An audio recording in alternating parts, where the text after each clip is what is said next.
θεατρική ομάδα Θεάτρελη παρουσιάζει την κωμωδία της Λίλιαν Δημητρακοπούλου «Ποιος σκότωσε τον Βίλιαμ».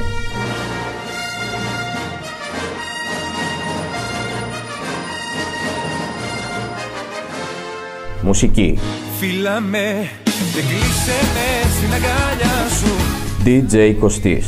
Χάνομαι στον έρωτα σου. Τι έβαλες πάλι ρε βλαμμένο! Σκηνοθέτης. Πάει και τι θα γίνει. Τι φασαρία είναι αυτή, Θεέ μου! Προσπαθώ να συγκεντρωθώ!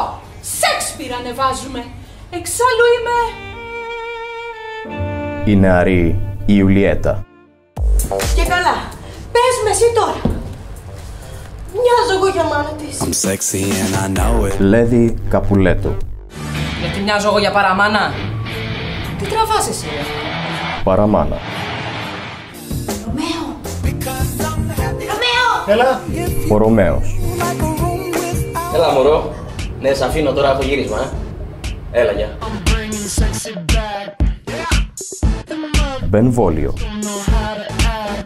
Τιπάλδος. Καπουλέτος.